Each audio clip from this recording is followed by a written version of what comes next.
Assalamualaikum dan salam sejahtera. Kami merupakan daripada kumpulan 7 kursus pengurusan dan analitik data ingin membentangkan refleksi yang bertajuk impak COVID-19 terhadap kestabilan mata wang di Singapura. Ahli kumpulan 7 terdiri daripada 10 orang iaitu Nur Syamimi, Akmal Dahlia, Nur Umairah, Nik Nurbazlin Husna, Firza Hanim, Afrina Syamimi, Nur Alia Syahida, Nur Nadirah, Syafiqah dan Aimi Atika. Di dalam refleksi ini akan membincangkan 3 impak iaitu impak pertama berlaku fasa kemelesetan ekonomi, impak kedua kadar faedah meningkat dan yang ketiga, penurunan besar keluaran dalam negara kasar KDNK. Impak pertama iaitu berlaku fasa kemelesetan ekonomi. Ekonomi Singapura menguncuk 0.2% antara suku pertama dan kedua tahun ini berbanding anggaran awal kerajaan 0% dan pertumbuhan 0.8% pada suku pertama. Singapura telah menghadapi peningkatan paras inflasi yang didorong oleh faktor seperti krisis tenaga yang disebabkan oleh pandemik COVID-19. Bagaimanapun, negara Singapura tidak mungkin mengalami kemelesetan biasa kerana pertumbuhan setahun penuhnya berkemungkinan positif. Jadi, walaupun ekonomi Singapura sedikit merosot, tetapi Singapura masih kekal kokoh dan mampu meningkatkan mata wang Singapura kembali selepas fasa pandemik COVID-19.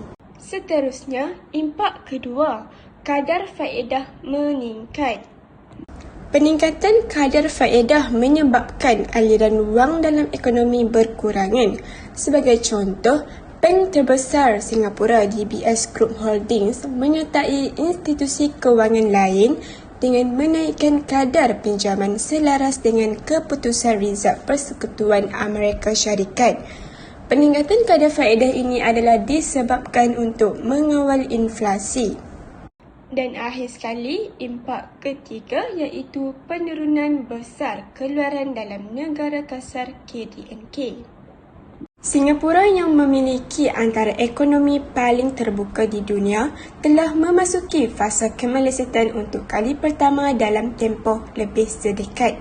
Penurunan besar keluaran dalam negara kasar iaitu KDNK pada suku kedua adalah disebabkan pelaksanaan langkah bagi memperlahankan penularan wabak COVID-19 dari 7 April hingga 1 Jun yang lalu.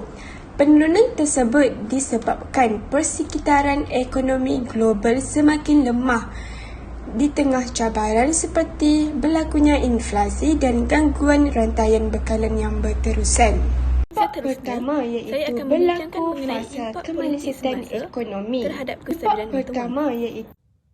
Impak yang pertama adalah penguasa kewangan Singapura mengetatkan dasar monetari 4 kali dalam tempoh 9 bulan. Hal ini kerana kelemahan mata wang seperti di India dan Filipina boleh dikaitkan dengan defisit perdagangan negara itu sendiri yang semakin melebar ketika harga komoditi yang tinggi. Secara keseluruhannya, penganalisis mata wang kanan MUFG menjelaskan dolar Singapura meningkat kira-kira 4.4% berbanding mata wang lain sejak Oktober tahun lalu. Selain itu, Singapore Dollar Nominal Effective Exchange Rate terus meningkat lebih tinggi sejajar dengan keutamaan pihak berkuasa monetari Singapura iaitu MAS. Ini kerana peningkatan ketara mata wang yuan turut mengheret dolar Singapura lebih tinggi apabila peniaga mata wang berusaha untuk mengimbangi susut nilai dalam dolar Singapura berbanding yuan dengan mata wang lain. Ini menyaksikan dolar Singapura mengukuh berbanding rakan perdagangan utama lain. Akhir sekali adalah berlakunya perang Rusia-Ukraine turut memberi impak kepada politik semasa. Ini kerana bagi mata wang tempat selamat seperti dolar Singapura, nilainya dapat terus mengukuh ekoran peningkatan berlakunya perang ini. Itu sahaja daripada kumpulan kami. Sekian, terima kasih. Kerajaan Singapura telah melaksanakan 4 dasar belanjawan negara secara berturut-turut dan juga memperketat dasar kewangan. Ini memberi impak kepada kadar inflasi yang meningkat dalam tempoh terdekat terutamanya melalui kenaikan harga barangan berkaitan minyak pada peringkat permulaan.